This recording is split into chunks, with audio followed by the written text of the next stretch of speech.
Well, good afternoon, everyone. It's a great crowd. Thank you all for being here. I am Peter McLaughlin. I'm the chair of NACo's Transportation Steering Committee, and I dare say it's not the free lunch that got everybody here. It's the issue of infrastructure and how we're going to move this country forward on the issue of infrastructure and transportation funding and financing. We're really at a critical point in this country as it pertains to infrastructure. The current extension of MAP 21, as almost everybody knows, ends at the end of May. The Highway Trust Fund is approaching yet another cliff, a fiscal cliff, where it's going to be bankrupt. So today's program, we're going to be hearing from a number of members of Congress who are leading the charge to fix the Highway Trust Fund and to pass a long-term surface transportation bill and to protect the financing tools that we all use in local government to deliver these critical infrastructure projects and other projects as well. Following the remarks from the members of Congress, we're going to be hearing from a panel of county speakers who will elaborate on county transportation and infrastructure funding priorities. And my first job, though, which is it's the nicest job of the day, is to introduce our president of the National Association of Counties, a president who has made transportation and infrastructure his #1 priority during his presidency. And so I'd ask you to give a very, very warm welcome to Ricky Hokama from Maui County.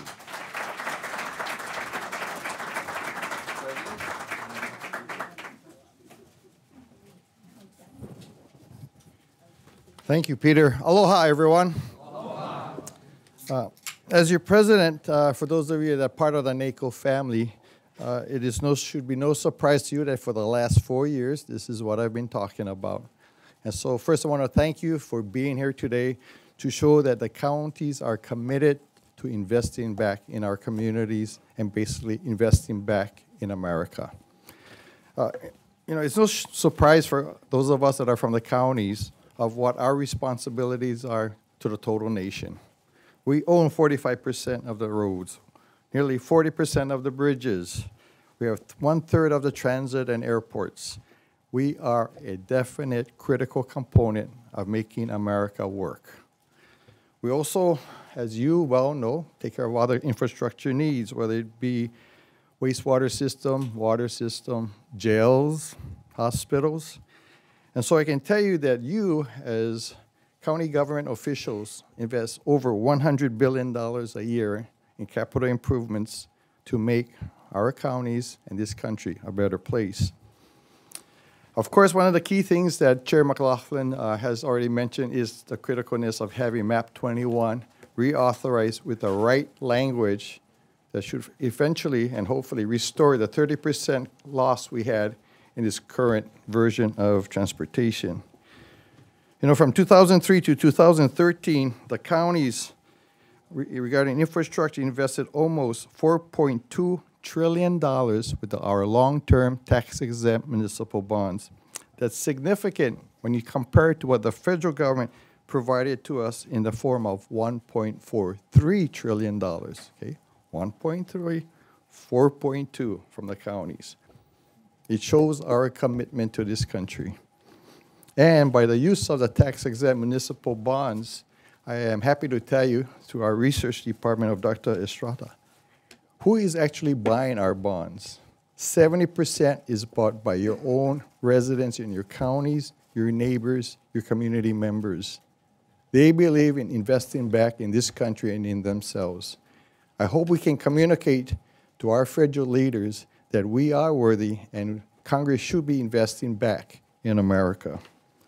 And so today, there's two things is what I wanted to focus on to share with you, besides letting Chair McLaughlin and our Executive Director, Matt Chase, really hone in on the very specifics, the black and white data that will convince our leaders in the district that we are right on our position, and as partners, we are critical to moving this country forward.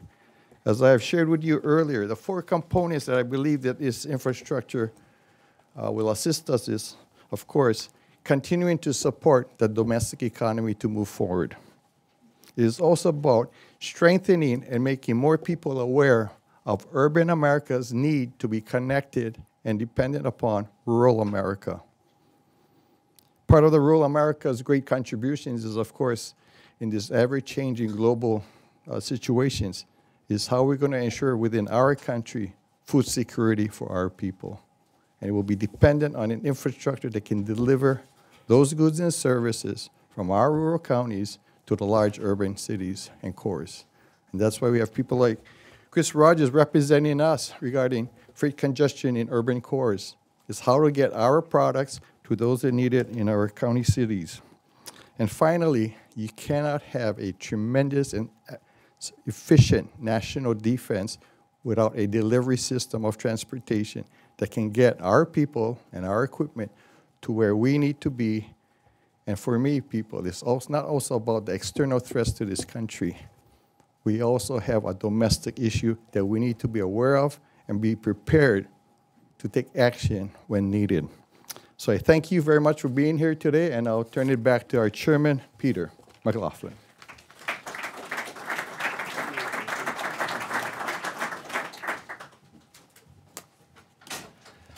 We are very fortunate to have a president who made this his #1 priority. It's now my pleasure to continue the theme, the Delaware theme of the 2015 Legislative Conference at NACo. We had a visit last night at Luck and Rack from Senator Chris Coons, and of course we had a visit yesterday from Vice President Biden. And today we are going to have the pleasure of hearing from the senior senator from the state of Delaware, Tom Carper. Senator Carper serves on both the Senate Environment and Public Works Committee, which has jurisdiction over the highway title of MAP 21 reauthorization, and on the all-important Senate Finance Committee, which has jurisdiction over the Highway Trust Fund. And we remember the hashtag Fix the Trust Fund. If you're a tweeter, that's the tweet, Fix the Trust Fund. And so it's our pleasure today to hear from Senator Carper, who's been an incredibly strong voice in Congress on the importance of investing in our nation's infrastructure, specifically calling on his colleagues not to wait, but to act now on a long-term surface transportation bill. He has been a great advocate for the positions that we've been taking, so I'd ask you to give a very strong and warm NACo welcome to Senator Carper.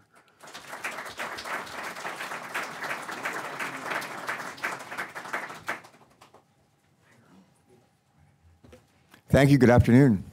Good afternoon. How many of you are from West Virginia? I was born in Beckley, West Virginia, in Raleigh County, and one of my great-great-great-great-grandfathers, Joseph Carper, was one of the co-founders of Raleigh County, West Virginia. Anybody here from Virginia? I grew up in Danville and Roanoke, Pennsylvania County. As a kid, I was growing up at where I sort of became from a little boy to a teenager. And anybody from Ohio? From Ohio? OH? Thank you. I won a Navy Rising Scholarship, went to Ohio State, right in the middle of Franklin County. Have some wonderful memories there. And got off the train today I go back and forth on the train every day with Chris Coons and John Carney. And there was a fellow coming off the train, and he had on a Michigan hat. Anybody from Michigan? He had on a Michigan hat. And I said to him, I knew what it was, but I said, because I'm an Ohio State guy, and I said to him, what kind of hat is that? And he said, well, it's Michigan. And I said, University of Michigan in Ann Arbor? And he said, yes. And I said, you go there? Did you go there? And he said, no, my son goes there. And I was just reaching out the top of the compartment where my coat was, and I pulled out my overcoat, and I said, somewhere I have a hat here too. And I put on my Ohio State hat. And I tried to get him to say OH, I-O, without a whole lot of success. But we had a lovely visit. And I told him I'm a lifelong Detroit Tigers fan, and I am a huge Tigers fan. So anybody here from Michigan? Yeah, we do, don't we? Okay. Anybody here from Delaware? Anybody here from Delaware? Okay. I was given a bunch of names: George Cole, Bob Weiner, Dick Cecil, Alan Angel, Joan Deaver, Rob Arlett, Sam Wilson, and for their supervisor, their chaperone is a fellow named Hal Godwin, but I guess they didn't make it this far. I'm a recovering governor. I was a naval flight officer for 23 years, retired Navy captain, served in Southeast Asia. Do we have any veterans here? Do we have any veterans here? Let's put our hands together for our veterans. Come on. And 3 weeks ago, I was down on the border. I was back into Naval Air Station in Corpus Christi, Texas. Anybody here from Texas? Anybody from Texas? Down at Corpus Christi, flying in and out of there. Navy P-3 airplanes, my old airplane. And looking for bad guys along the border trying to get in from Mexico. Guys with heroin, guys with cocaine, guys with marijuana, all kinds of stuff, and people just trying to get it, escape a dreadful life and to get into to our country. But a big part of my life has been the Navy and military service.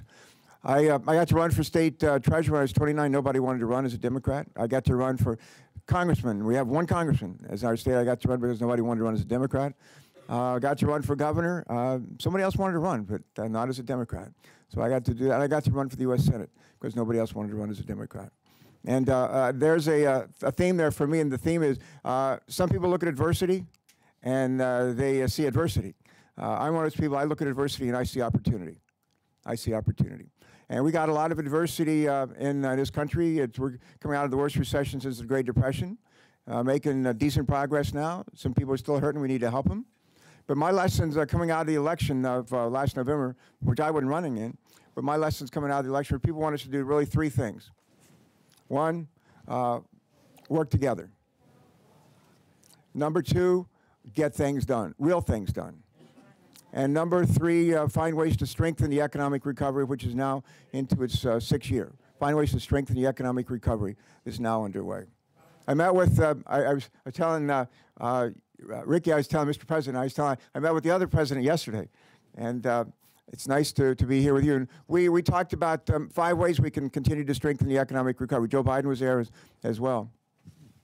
And one of the things that we can do is, and all these things should be able to enjoy bipartisan support. One is trade policy, to knock down trade barriers that keep our products, our goods and services out of other countries around the world. That is one thing that we can work on together. Another thing that we can work on together is cybersecurity, to better ensure that all the bad guys, sometimes sovereign nations, are trying to get in and take our intellectual property, our secrets, our trade secrets, our R&D, our military secrets, keep them out. Find ways to better defend in the cyber world.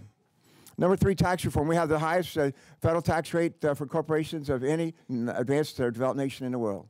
We're 35%. It's the highest of them all. And we need to broaden the base, lower the top rate, in my view. Number 4, immigration reform. We're debating today immigration reform, and we passed the immigration reform. Anybody from Arizona? Anybody from Arizona? John McCain, Jeff Flake were very involved, provided great leadership 2 years ago on comprehensive immigration reform that would actually reduce the budget deficit. Listen to this. Reduce the budget deficit by $200 billion in the first 10 years, another $700 billion in the second 10 years, and add 5 full percentage points to our GDP over a 20-year period of time. And I would suggest to you that immigration reform done right, done smartly, and they had a great idea. We passed it in the Senate, huge margin, died in the House, and hopefully we can come back and do something along those lines and reduce the deficit and promote economic growth. The 5th area, I discussed something with the President and the Vice President yesterday, deals with transportation. A lot of people think if we got about a D+ going for us for the grade that's been given out by the engineers in this country for our transportation system, D+. D for dog, D for dastardly, D for degraded, not D for delightful, not a D that we could be proud of, a D that we should be I'm almost tempted to say disgusted with. And the voters of this country are anxious for us to work together and get real things done. And one of the best ways we can grow the economic recovery is to put 600,000 or 700,000 men and women who want to be at work building roads, highways, bridges, and transit systems. Let's put them to work. We ought to be able to provide the ability to move goods and products from one end of this country to the other in ways that maybe we used to, in ways we're not doing today. And to do that takes money. And to do that takes money. A bunch of states around the country are deciding they're going to reach into their pockets. States and counties are going to reach into their pockets and come up with the money to help pay for the improvements in their counties and in their states. Good for you. Good for you. There was about 10 states last year that where they actually voted to raise the gas tax in their states. And A lot of people are afraid if they vote for stuff like that, they'll never get reelected. In those 10 or so states where they had that increase in the gas tax, increase in the diesel tax, guess what? Over 95% of the Republicans won the primary, won the general, they got reelected. On the Democratic side, it's almost as much, over 90%. Over 90%. And I suggested to the president yesterday that, you know, people can make tough decisions, take tough stands, do the right thing, and actually be rewarded for it politically. Be rewarded for it politically. I want to share with you a couple of ideas, and then I'll leave. Question is, how do we pay for this stuff? How do we pay for this stuff? I want to just talk at the federal level. We'll leave it up to you to handle the local level. But there's a number of states that are prepared to leave some money on the table because they're not going to come up with their local share. My state's one of them, if we're not careful. And we don't want to do that. I don't want to see us do that in Delaware. I'm sure you don't want to do that in your state. But how do we pay for this stuff? And here's what I'm going to suggest. There's no one single answer. There's no one single answer. I'm a guy who believes that things worth having are worth paying for. And for years and years, and nationally, federally, we use user fees. People use the roads, use the highways, use the bridges, use the transit. They pay for it. And I think that has made sense for a long time. Frankly, I still think that makes a whole lot of sense. The president has proposed an idea that I think is worth considering. It's about $1.7 trillion parked overseas profits from American companies. Parked overseas are not bringing it back because we have a high corporate tax rate. And the president suggested we just tax that not at 35%, not at 25%, not even at 15%, but about 14%, and use that money that would be generated, which would be a ton of money, hundreds of billions of dollars, and use that money to invest in transportation infrastructure over the next 6 years. Roads, highways, bridges, transit systems, rail, other modes of transportation as well. Second idea, that's part of the tax reform. That's a hard thing to do. That's a heavy lift. But it's not a bad idea. It's a lot better than something called repatriation. You've heard of repatriation? We did it in 2004. We said, I don't know if anybody here's from Louisiana, but John Breaux, who's our buddy, had this idea of a repatriation, and so we gave the corporations that had all this money parked overseas a 6% tax rate. They brought the money back, and they've been holding their money overseas, waiting for the next repatriation, 5 or 6%. I think we'd be foolish to do that. But I think the president's onto something. When I go around and talk with my Republican colleagues, they have ideas of their own, and one of the ideas they had to share with me is, why don't we allow drilling for gas and oil in some other places in this country off our shores that we might be able to tap the leases, the income from the leases of those lands, and from the gas or oil that might be recovered from them. That's a Republican idea, some Democrats as well. I was sitting in the State of the Union address of the president. The president actually mentioned drilling, allowing drilling off of Virginia, North Carolina, South Carolina, and Georgia. I thought, bingo. That might be a Democrat idea and a Republican idea that we can find common ground on. The bunch of my Republican colleagues and Democrats as well that I talked to said to me when I go around asking them for their ideas, said, you know, there's got to be a cheaper way to build roads, highways, bridges, or at least a more cost-effective way to do that. We got to figure out how to do that. I mentioned that to a guy named Anthony Fox, who used to be mayor of Charlotte. Anybody here from North Carolina? Yeah, and Anthony said, Secretary Fox said, he said, we actually came up with a whole list of things we can do. And this is out for the US DOT, things that we can do to build roads, highways, bridges more cost effectively. He said we actually have a whole paper and maybe legislation. And I thought, whoa, there's a Republican idea and a Democratic partner for that idea. A guy named Larry Summers used to be the Secretary of Treasury and head of the National Council of Economic Advisors, president of Harvard, Larry Summers, and I was with him last month. And he said one of the problems with the gas tax, a user fee, is it has an adverse effect on lower income people. It's a regressive tax, and you got to if you're going to do something on this, you got to figure out how to address that problem. Well, as it turns out, one of those states that tried to raise their gas tax last year was Michigan, and your Governor Snyder, I think, proposed an increase from 19 cents to 39 cents, but he also proposed to raise the state's earned income tax credit from 6% of the federal earned income tax credit to 20%. And they didn't get that increase through the legislature last year. I think it got through the Senate, not the House. But this year it's going to be a referendum, and it includes the earned income tax credit. If you put all that together, you actually have the makings of an above, all the above approach in funding transportation. There's one thing missing. You know, in utilities and electricity generation, we talk about base load, And for many years, baseload was coal. It was about 40% of the electricity capacity. Nuclear about another 20%. Over time, coal's dropped down a little bit, 30%, still a lot. And natural gas about 30%, the nuclear's still about 20. That's the base load. We run that almost all the time.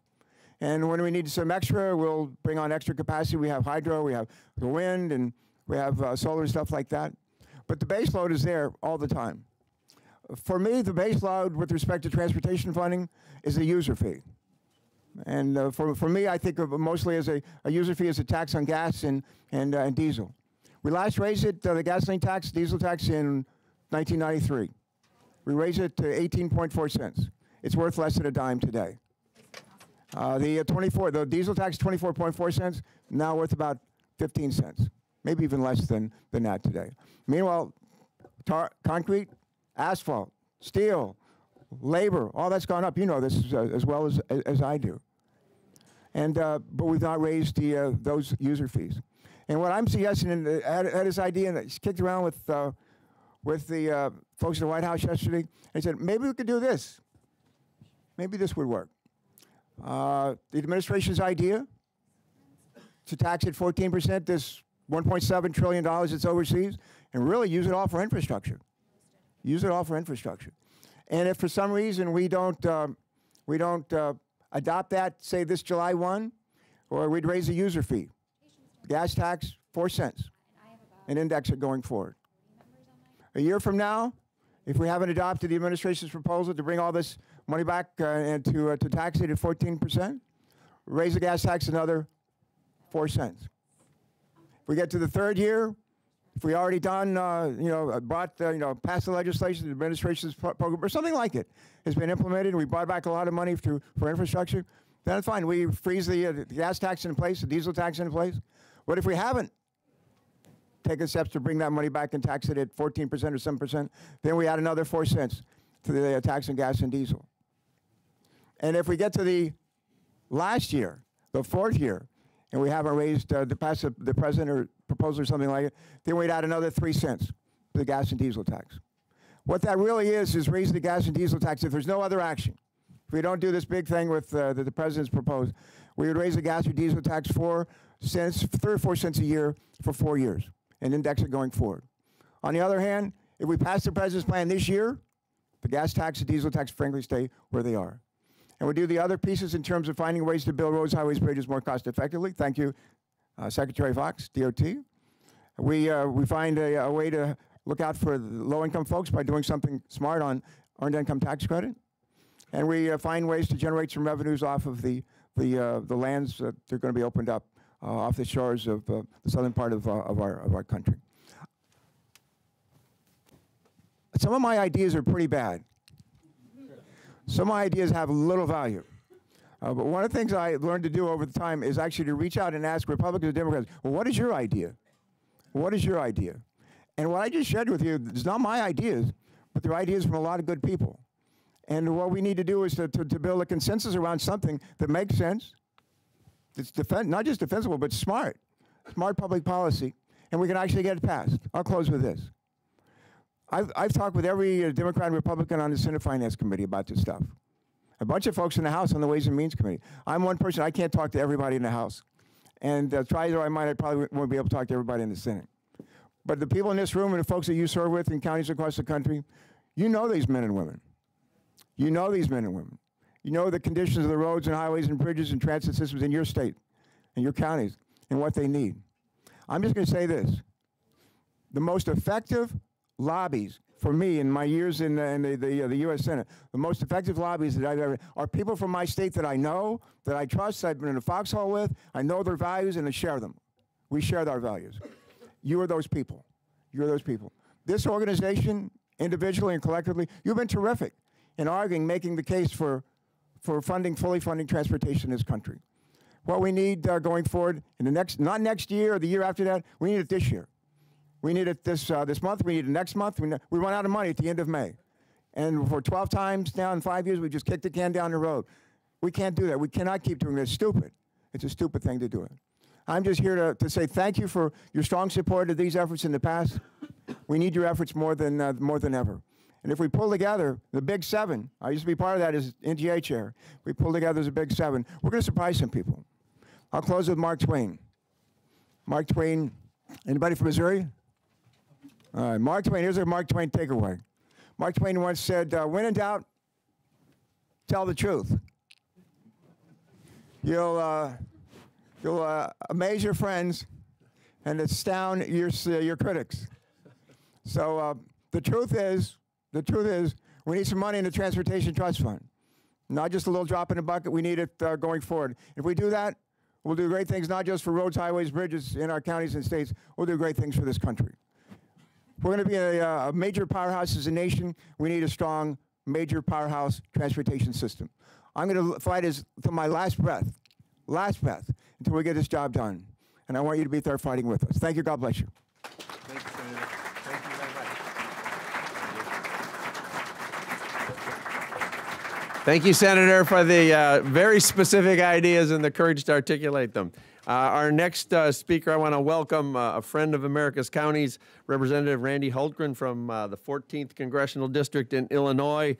It is worth noting that he served on the DuPage County Board. It was his first elected office, and he served with our former chair, Jim Healy, on that board. I'd like to welcome him. He's been a great advocate in defense of the municipal bonds, and it's a very important part of our financing. Welcome to our NACo event. Thank you very much for being here. Thank you very much. Good to be with you. And I will be brief. I want to also hear from my great colleagues, Congressman Blumenauer and also Congressman Denham. So want to focus on a very specific idea, and that is really for you all to be able to continue to do the great work that you do. And I'm still convinced, coming out of county government, that local government serves its constituents very best because there's the greatest accountability there. And I see great importance for municipal bonds and for those to remain, for you to be able to do important projects there. So I want to thank the National Association of Counties for inviting me to speak.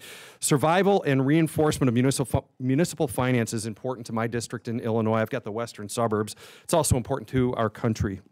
You're all probably aware that America's infrastructure gets consistently very low marks across the board as bridges, roads, and public buildings deteriorate and decay. But municipal bonds are a lifeline to local governments. You all know this. Main Street cities and towns in my district, cities like Geneva, McHenry, Sycamore, Yorkville, use municipal bonds to improve their infrastructure, turn 2-lane roads into 4-lane roads, expand their hospitals to meet growing demand. Often municipal bonds are used to address damages following natural disasters like severe flooding. At its heart, a municipal bond preserves federalism, I believe, by allowing local communities to raise their own funds tax-free and carry out their own improvements without the help or intrusion of the federal government. Local governments who don't have the taxing power of the federal government to spend billions on stimulus projects can afford bigger projects. Communities can invest locally and gain locally. For me, protecting municipal bonds is a Main Street issue. And in the House Financial Services Committee, where I serve, I've made defending them a priority of mine. Unfortunately, one challenge to municipal finance is President Obama's proposed budgets. The last 3 have capped how much individuals can claim for the municipal bond tax exemption. Because this change would have a devastating impact on municipal finance, I'm working with Maryland Democrat Dutch Ruppersberger to send another letter to House leadership urging them to reject any cap or elimination of the deduction on tax-exempt municipal bonds. Congressman Ruppersberger and myself did the same or very similar letter last session, and we had 137 colleagues, including 69 Republicans and 68 Democrats. Very bipartisan support for municipal finance. Sign that letter. Instead of limiting the prevalence of municipal bonds, we need to be encouraging them because the many fiscal challenges that state and local governments face. To that end, I plan on introducing legislation to increase the limit on bank-qualified bonds from $10 million to $30 million. Last year, this legislation was H.R. 5199, the Municipal Bond Market Support Act of 2014.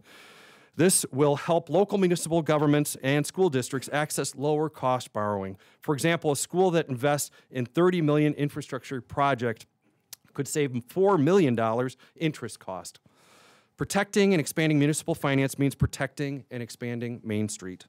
I look forward to continuing our important cooperation. I want to thank you for the great work that all of you do. This is such an important time, such an important discussion, and I do agree with the senator that it's going to take multiple approaches to address the serious problem that we have in infrastructure. And my commitment is on the Financial Services Committee to continue to work to protect municipal finance. Thank you all so much. Keep up the great work.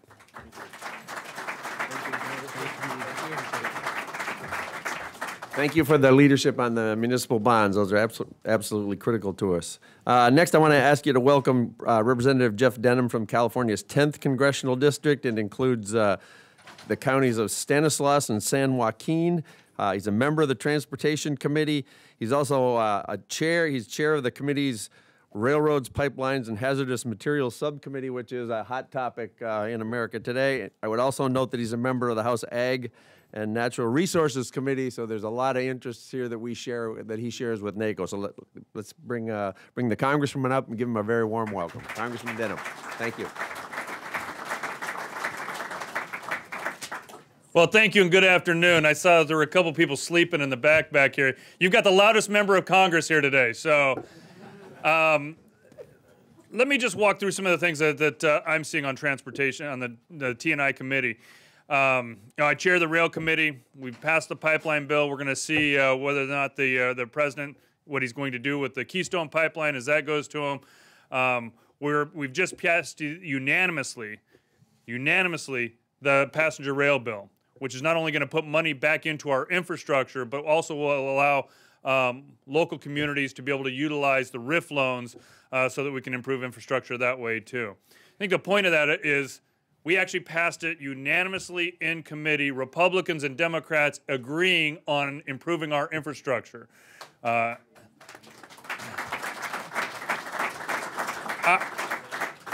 think as all the critics out there are talking about how Republicans and Democrats aren't working together and how we have so many big tasks in front of us, I think you got to look at the accomplishments we have had. A FEMA bill, a water bill, now a passenger rail bill, Keystone Pipeline, and hopefully soon we will have a real fix to our transportation bill, not only a 5 to 6 year bill, but actually a bill that will fund the out years so we don't end up in this situation year after year. I think that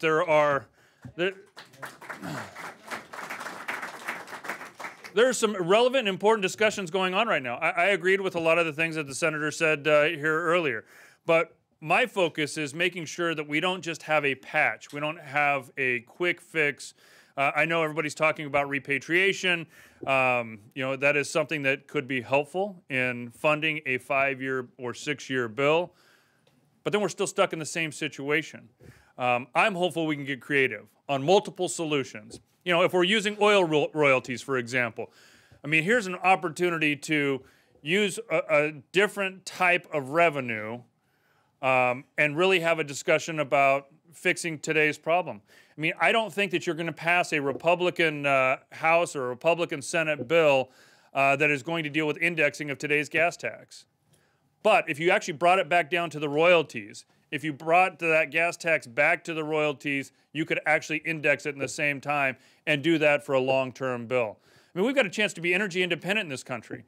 The president did talk about it in his State of the Union.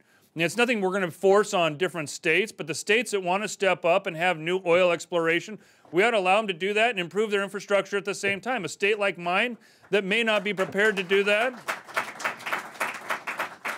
a state like mine in California, we're stepping up and doing an 80% local match. So it allows us, but we still have to have that 20% federal match.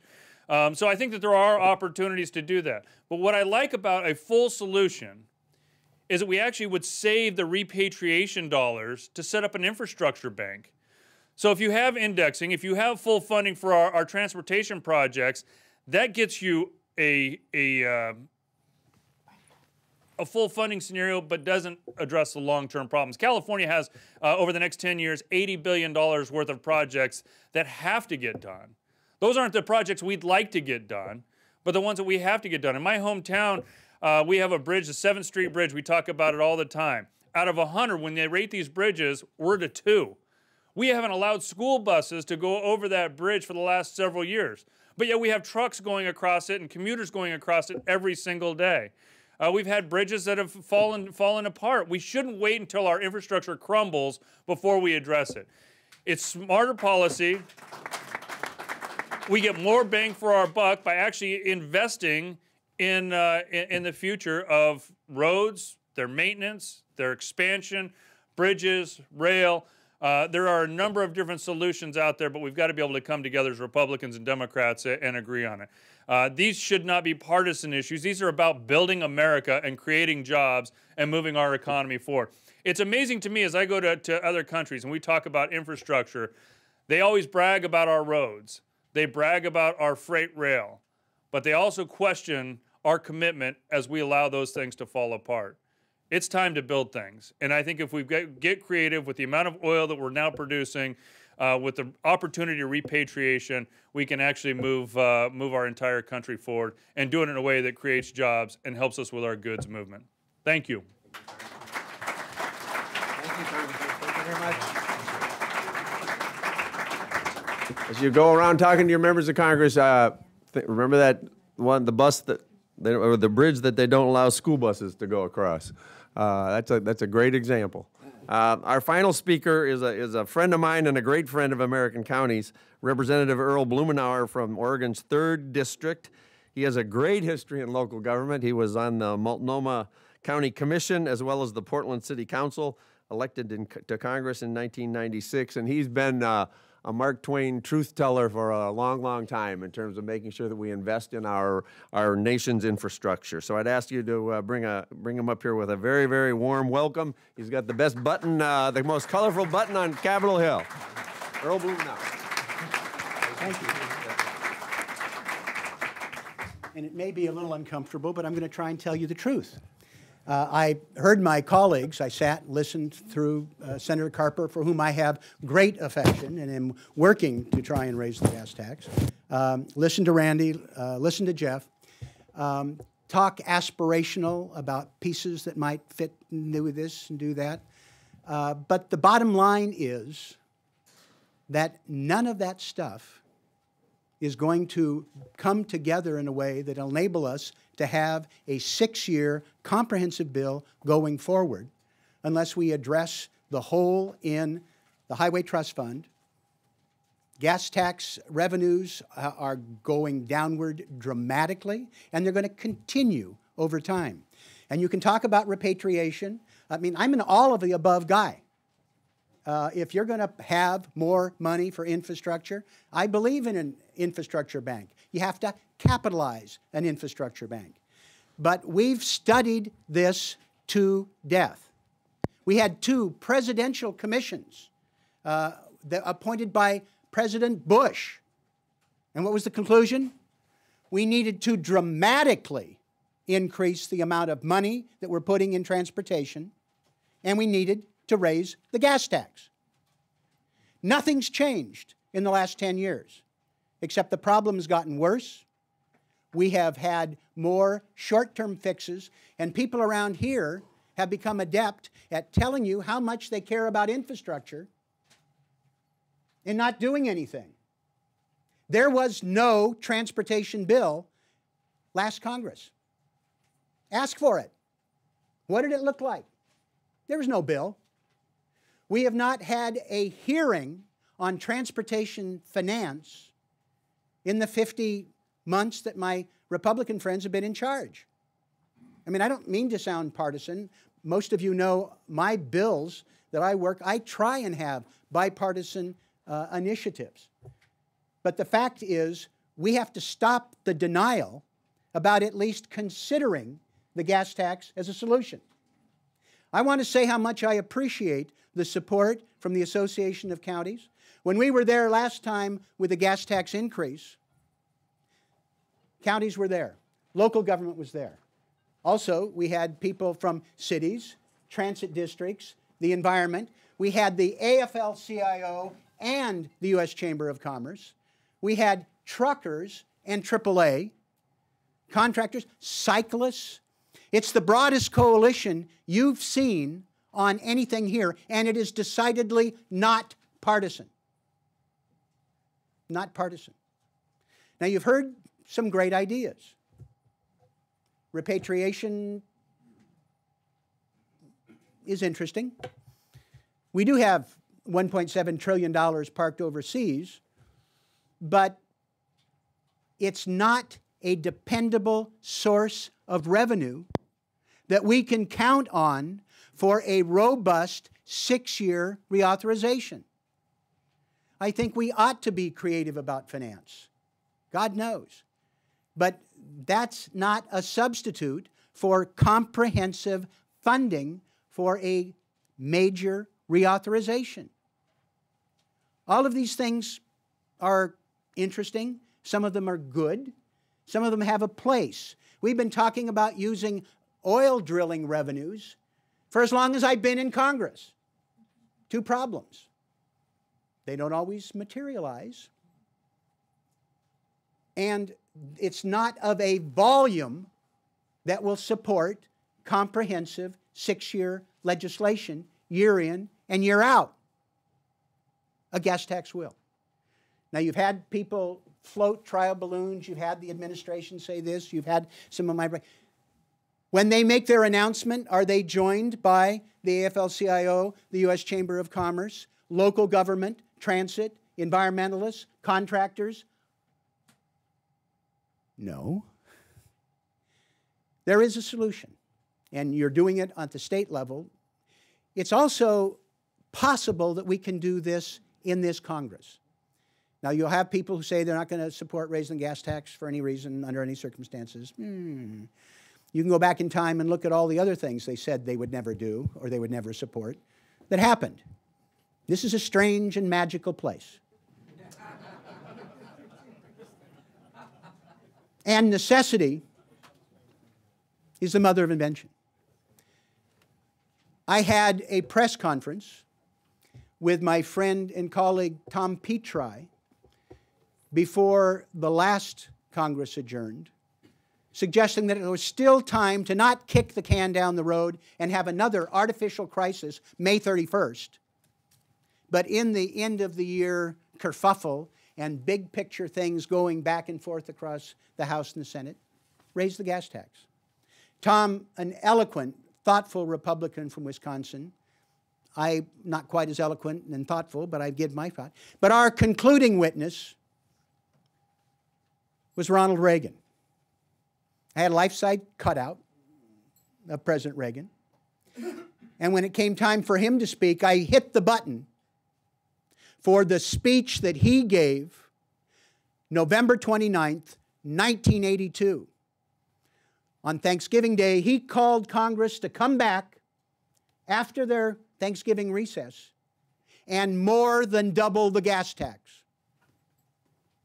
In 100 seconds, President Reagan laid out the case that any member of the House or Senate could do today, that President Obama could say tomorrow, and I wish he would. He talked about then we hadn't raised the gas tax in 23 years, that it was a user fee, that it would save motorists damage to their cars. He said it would be about the price of a couple of shock absorbers. Americans today are suffering over $300 a year on average damage to their car from poor road conditions. We're spending $120 billion in congestion that's stopping traffic. You're paying the price now. If we move forward with a thoughtful gas tax increase, and I would just ask you to look at H.R. 680, the Update Act that was introduced with the broad interest support. It would raise the gas tax 15 cents, phased in over 3 years, index it for the future, and it could very well be the last time we ever have to raise the gas tax. Because I'm proposing another piece of legislation, H.R. 679, which would extend the Oregon pilot project for a road user charge to any state that wanted to participate and set aside $30 million to pay for it. Because paying for transportation on gallons of fuel consumed is not a long-term solution. We need to raise the gas tax, index the gas tax, and then abolish the gas tax with something that is sustainable over time. You can make a difference. There are now there are a dozen senators in both parties that are talking about raising the gas tax. I've got some Republican colleagues who are talking openly, including some of my friends on Ways and Means Committee, about the need to adjust that user fee. When I introduced the gas tax this year, I had over 20 original co-sponsors, and I didn't twist any arms. You can make the difference. To be part of the coalition that tells this Congress to put up or shut up. Stop talking about it and do something. If they've got something better than a gas tax that is sustainable, that's big enough and dependable, put it on the table. Put it in a bill. Pass it. But don't turn your back on the one solution that we've used in this country since my home state of Oregon gave it to you in 1919, a gas tax dedicated to road construction. I look forward to working with you to make this the Congress that we don't punt, that we use the powerful coalition that's assembled to actually get down to cases, get the job done. I appreciate your being here. I appreciate your patience and listening to all of us and giving me an opportunity to give you an alternative view of the universe that will actually solve the problem and is within our capacity. Thank you very much.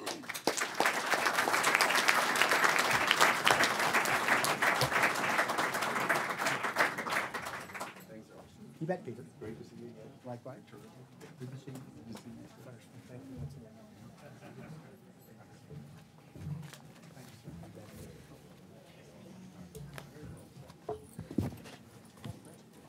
Thank you.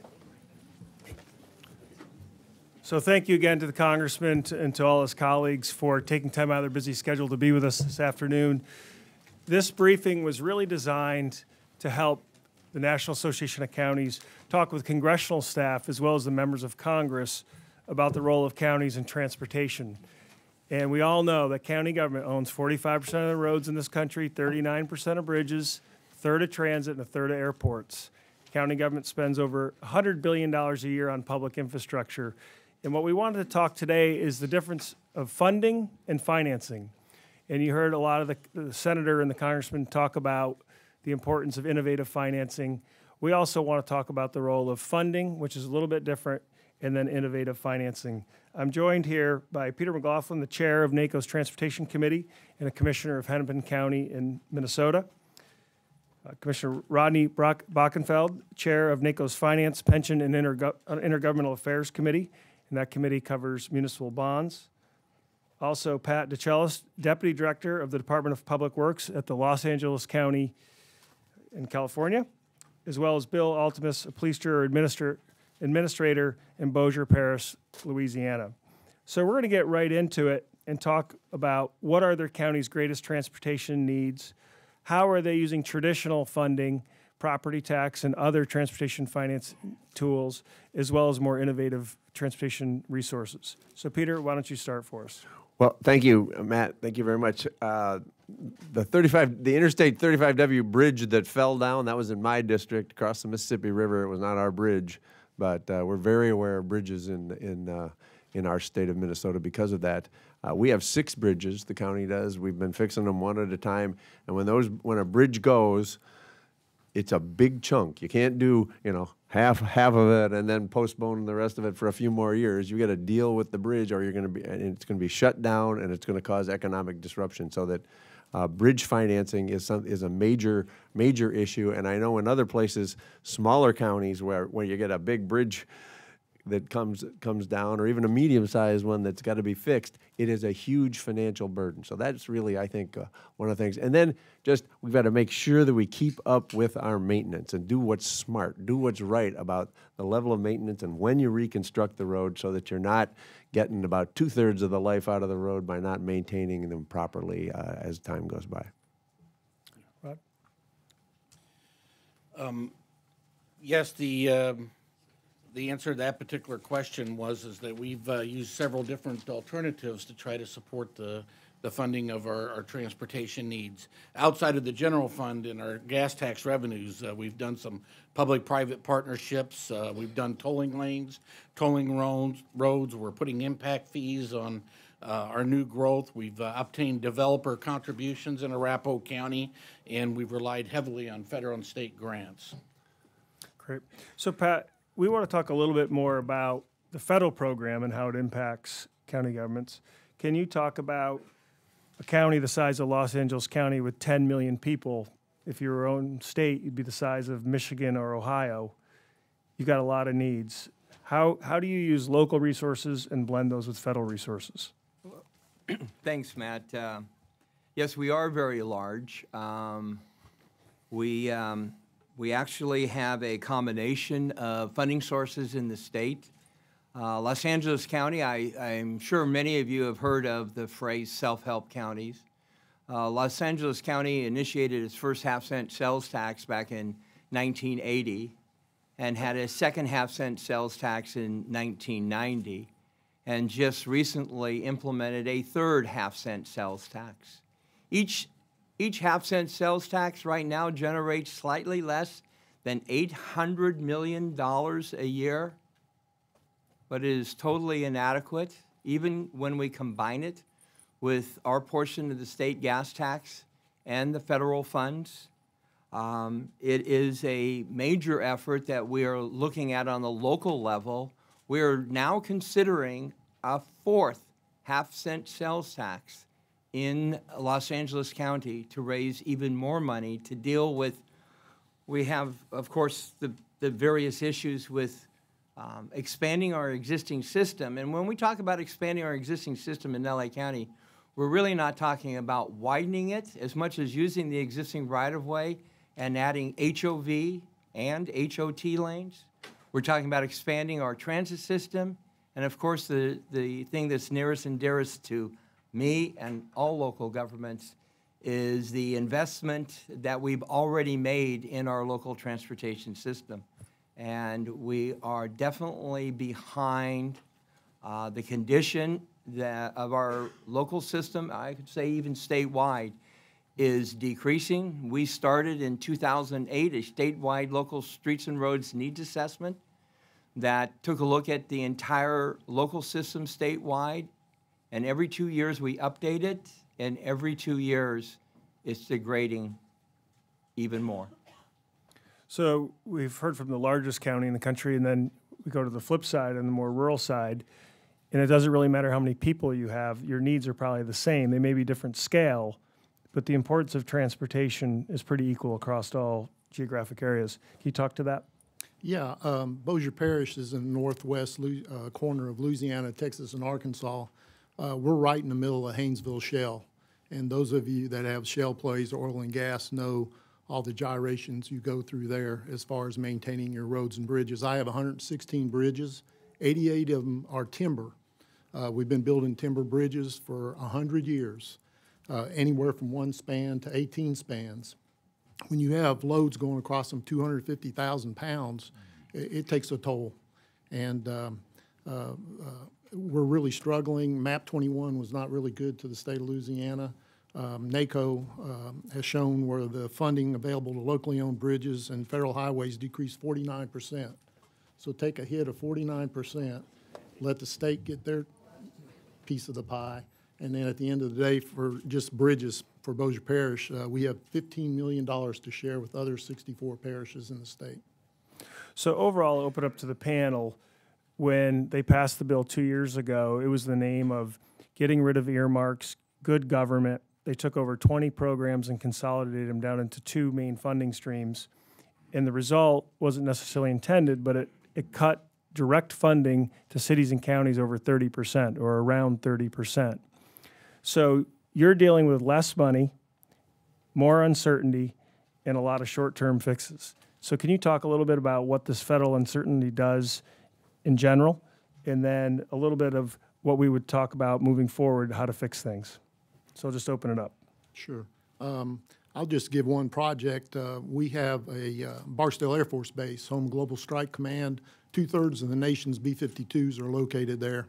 A new entrance into the base was determined to be necessary in the 1975 era. They actually did the plans, they bought the right-of-way, they environmentally cleared it. For whatever reason, Department of Defense at that time stopped the project. 2 years ago, well, I say 2 years, 7 years ago, they came back to us and said, we're really interested in doing this, and for the long-term availability and usefulness of Barksdale is determined to be very important. So we cranked up the study again. I'm 7 years later, and I have yet to complete the environmental study for that project on something that was supposed to be built in 1975. Got the plans in my office. Horrible. Rod? Yeah, and what we found is as we become short-sighted on funding, that our projects have become very short-sighted throughout the Denver region. And many of the priorities that at one time flowed down to the local level are now, those priorities are being established at the state level and has further reduced the local funding in our jurisdiction. When we've been doing transit projects, we've been building out our transit system. It used to be the federal money was the rock solid money. And I can remember getting the Senate Majority Leader on the phone with our member of Congress and having the congressman say, yeah, we're good for the money. If you can get your act together back home in Minnesota, we're good for the money. Well, that's not the case anymore. Right now, people are raising question after question about whether the federal money is going to be there for our transit projects, and it undercuts our ability to move forward. So you heard the members of Congress talk about repatriation. That's an issue dealing with corporate taxes that are held overseas. And to use that, they're talking about marrying up the Highway Trust Fund with overall tax reform. Another provision in tax reform are called tax-exempt municipal bonds. And that is really the financing tool that state and local governments use for the vast majority of public infrastructure across this country. In fact, it's a $3.7 trillion market. And NACo has looked at it, and the proposal to eliminate municipal bonds that was in Simpson-Bowles would cost state and local governments $500 billion in increased interest payments if we look back in the last 10 years. And the president's proposed cap of a 28% would cost state and local governments $173 billion in extra interest payments. So can you talk a little bit about how you use tax-exempt municipal bonds for transportation infrastructure as well as your overall public facilities? Go ahead, Pat. Yeah, in Los Angeles County, I know we don't use it for transportation infrastructure. We do have a very large program, $2 billion for our county buildings and facilities. We have such a large county. We have 100,000 workforce for the county of Los Angeles. And you got to realize what sort of infrastructure that takes just for all the services that we provide. And I know that the county of Los Angeles uses the tax-exempt bonds significantly to be able to afford the capital project program that we have. And it would be hit very hard if this went away. Again, in the metropolitan area of Denver, the E-470 toll highway was funded by municipal bonds, and that's a major congestion reliever for the Denver metropolitan area. Also, we have used those bonds to, muni bonds to improve our runways at a major airport within our jurisdiction. And we've used them for water and wastewater expansion, a new jail, a new human services facility, a new sheriff's and coroner's facility. And it's been quite lucrative a way for us to finance our major projects. Great. Peter? We've done the same, and we've done, for transit projects, there's a sales tax that 5 counties have imposed, and Hennepin County actually issued the bonds for that 5-county consortium and saved about $3 million by doing it. But those were tax-exempt municipal bonds that we used. We used those for a lot of our projects. And I think there's a message here. There are people who are talking about these fancy alternative finance mechanisms. I mean, and what people need to realize is, one, that's not a revenue source. They got to be paid back. But number two, my finance people and my lawyers tell me you'll get a pile of documents this high to do these public-private partnerships, and they're very hard to do. They're very complicated. You've got to protect yourself. The tax-exempt bonds, we know how to do them. We've been doing them since 1913. It's straightforward. It's a bond issue. There's complications in all bond issues, but it's straightforward. People know what we're talking about, and it's an automatic benefit to us because it lowers the interest rate, and the amount of savings that go to local governments is about triple or 4 times what the federal government actually invests in directly into what we're doing. So this is an incredibly important financial resource at our disposal at the federal level, and there are people trying to talk these fancy things, and let's keep it simple, keep it efficient, stay with what we've got, and stay with what we know. So we have just a couple of minutes left. Why don't each of you take a couple of minutes here, 30 seconds, and provide some closing remarks about what you would like the Congress to do dealing with transportation and infrastructure. We'll start down there with Bill. Yeah, my suggestion would be to direct federal funds directly to the MPOs and the COGs. Cut out the middlemen on the state. We work very well with the state of Louisiana, but by the time they get through with what their needs are and administrative costs, there's just nothing left for us. MPOs, COGs are federally funded, recognized entities. They know all the phases of transportation business. They consist of local people who know what needs to be done and how to prioritize those needs. And they can be held accountable. You'll get more bang for your buck, and I think you can get things done on a more timely and effective manner. Simply put, almost every trip begins and ends on a local road, whether it's a pedestrian trip, a bike trip, a transit trip, or one in an automobile. We need to preserve the investment that we've already made in the existing transportation system. Congress needs to dedicate sufficient funding to those of us who own and operate a vast majority of the transportation system. And I'm going to stand up for my specialty, which is to protect that municipal bond market. Do not cap, do not eliminate the tax exempt status of those municipal bonds. They're a very important tool in our toolbox. It's an investment back into our local infrastructure, and Congress needs to protect us from depleting that tool. Well, I'd go to the tweet, hashtag fix the trust fund. But I want you to think about history, and the senator talked about federal investment in the earliest days. It's right built into the Constitution. No great nation on this earth has ever succeeded by building its infrastructure 6 months at a time, and that's what we've been doing. 6 months, 3 months patch, 9-month patch. That's not how you build a great nation. And if we're going to move people, goods, and materials, if we're going to have strong communities, and if we're going to stay economically competitive in the world market, we've got to have strong infrastructure. And it's time to get this Congress to get into a problem-solving mode, the way we do every week at our county board meetings. Get into a problem-solving mode, because this is a problem for our nation.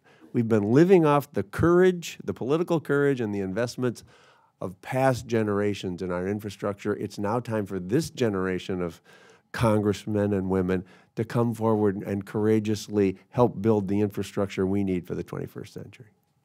Peter, your comments make me think back to December when President Obama had his National Transportation Symposium, and we brought in the world's foremost expert on port planning, and he talked about the nations that he's working with who have built the largest ports in the world, from idea to planning to design to purchasing the land to completion in less than 4 years. Mm-hmm. World's largest ports, bigger than New York, New Jersey ports. And that's what our competition is doing. So just to wrap up, we are talking about a pretty clear message here: long-term funding, adequate funding, streamlining the environmental process so that it makes sense and that we can do things concurrently.